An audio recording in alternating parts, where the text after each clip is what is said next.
So my response was, oh, so you have to, whenever you're pouring semen, you have to pour it like you pour beer, so you don't get the foam.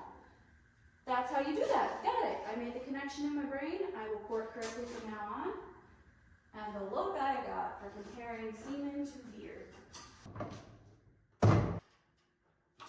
Every time I clean stalls, I feel like I need to write a book as I ponder about my life experiences. But I never have time to write a book. I always have time to clean stalls, so I figured I might as well do stories and record them simultaneously while I clean stalls, because why not? I feel like in some ways my life is more interesting than it should be, and in other ways I'm hoping it's not, and maybe I'm just dramatic. And other people have experiences like this all the time, so it's not just me. One of the more traumatizing horse stories I've had was when I went to an internship in Texas. And so back probably almost 10 years ago now, I went down there. I got accepted for this breeding internship, and I was very excited to go down to Texas. I'd never been down there before, but that's like horse country. I drive down from Wisconsin to Texas. So I show up, I'm pretty sure I'm at the right place, but I'm also second guessing everything because directions aren't my strong suit.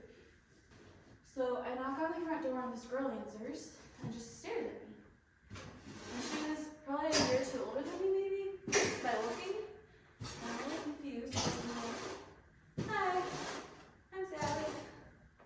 I'm here for the internship. Hopefully I'm at the right trailer. She's like, yep. And left the door open and turns and just walks away. So I'm like, okay. So I'm at the right place. Do I just like grab the stuff on my truck? Is there some way I can move in? She's like, yep. Down there, there's a bedroom that's open. So I go in to get the lay of the land, and in my bedroom, there is, not to be a diva, but some pretty vile looking shag carpet. And there is a ceiling fixture with not a light bulb in it, like not like it was missing a light bulb, there was no light bulbs, and a giant window that faced the road with no window coverings. And then right by the head of the little bed was a hole in the wall. And it wasn't like clear through, but it was pretty thick. You could feel the draft when you laid down. On to the next stall. So anyways, I get moved in, I get myself in the car, I meet the other girl that's there. Everything was just old and run down, which is fine. But that night, it gets dark, and I realized, like, that's when I found out that there was, like, actually no light bulb.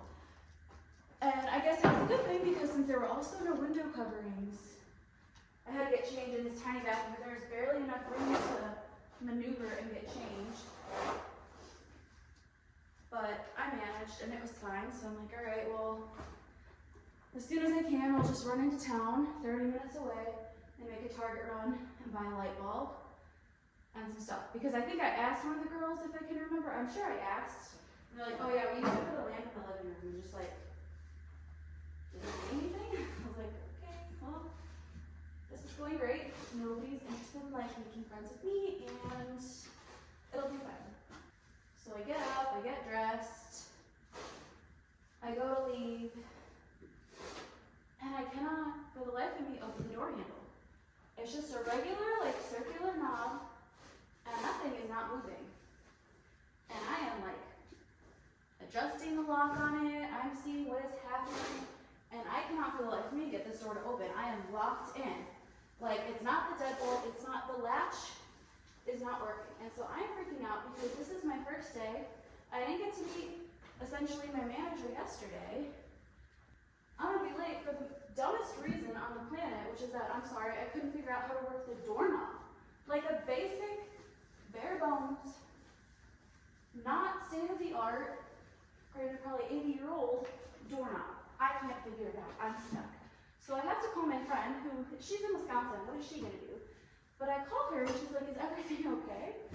I say, well, I don't know what to do, I can't get out of the house. I'm trapped in the house because once you realize you're trapped somewhere, no matter how big or small the space is, you go through that panic. I was in that panic. And I'm like, I don't know what to do. I can't get out. Nobody else is in here. I don't know what to do. I do. I can't get out, and I cannot call the boss and tell her that I am going to be a great employee and help out with breeding horses and do all this. So she's like, well, is there a back door? I'm like, I don't know. I haven't looked through this house because it was dark and I was scared and the carpet is gross and nobody here seems to like me. They made me feel like I was an absolute nuisance. It was like pulling teeth to get this one girl to just tell me where my dang room was, much less a welcome to Texas. So I peruse around. I find there is a back door.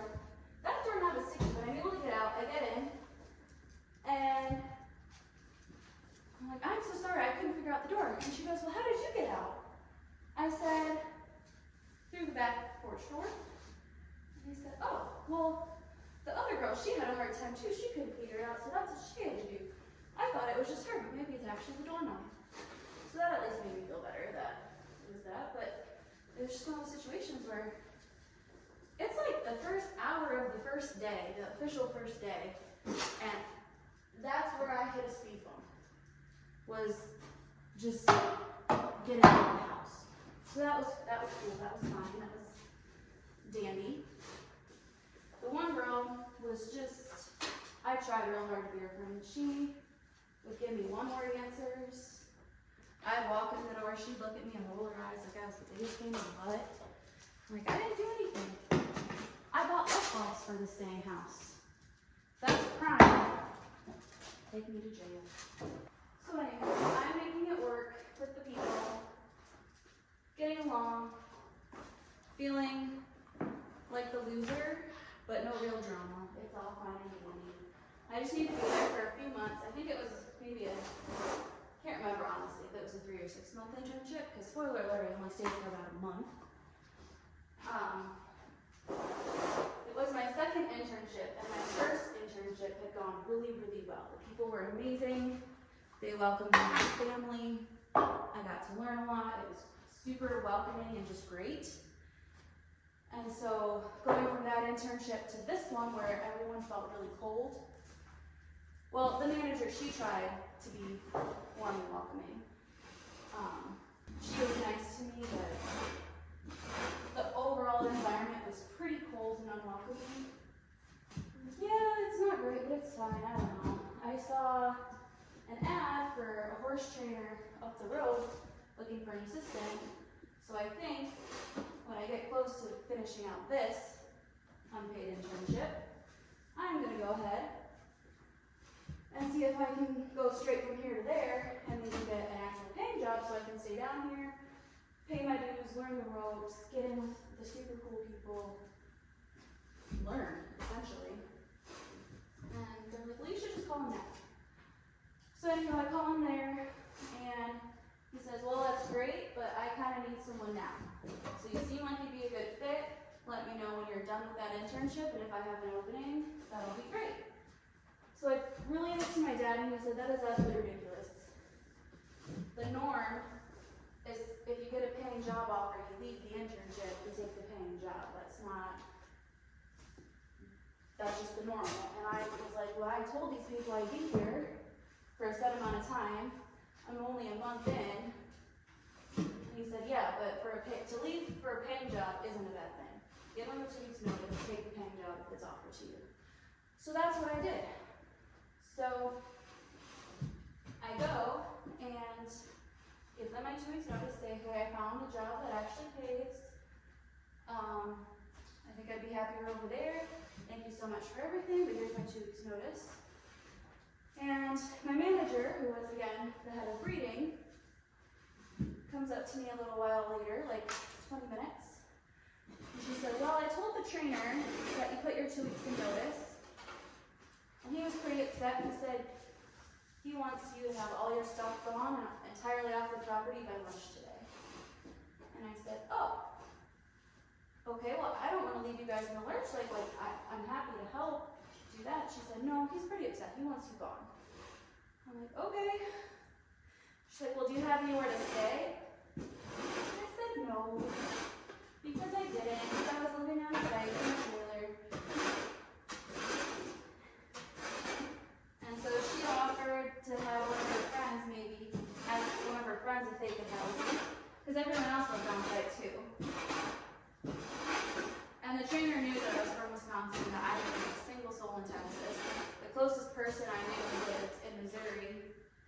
probably 8-9 hours away. And because it's not a paid internship, I do not have the money in my bank account. So I go back to the house to pack my stuff, and I call my parents in an absolute sobbing, hyperventilating panic attack that I don't know what to do because I just got kicked out. I don't have a place to live, but I'm supposed to be starting this job in 2 weeks. And the job I was going to start doesn't have housing, but I don't currently have a job, so how am I supposed to get any housing?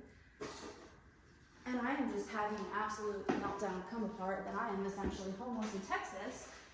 So when I tell you that I'm absolutely hyperventilating and freaking out, calling my dad while poor guy had to step out of a meeting at work. He's like, just get out and drive somewhere safe. We'll figure it out. Give me an hour to finish this meeting and we'll get it. But you need to pack your stuff up, get in your truck. If that man is kicking out that fast now. So I do that. And my parents saved my butt and booked me a hotel, transferred money so that I didn't freak out. And so I called the new trainer that I was going to work for, and I said, hi. So I know I said I could start in 2 weeks. And I still can start in 2 weeks, but I gave my 2 weeks notice and I got kicked out. So if you want me to start sooner, I sure can. And he said, okay, be here at 6:30 in the morning. And I said, okay. And I went to work for a different trainer, which was definitely a better situation.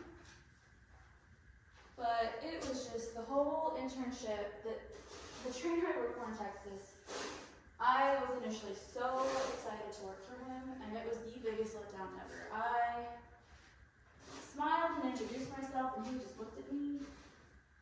And the way that he conducted business, I did not care for, which I'm not running a multi-million-dollar empire, so I probably shouldn't be talking. But if that's the only way to run a multi-million-dollar empire, then I'm good. I do not need that. And to this day, I will never buy a horse that has his brand on it. Doesn't matter who's selling it, if it has the brand of his, or goes back to one of the studs he owned, or anything like that. Absolutely not. I will not name names. But it was just a fiasco. Oh, and because it was a breeding internship, we handled sperm. I did semen counts and collecting and all of that. And so they're showing me how to do it in little test tubes and do all that.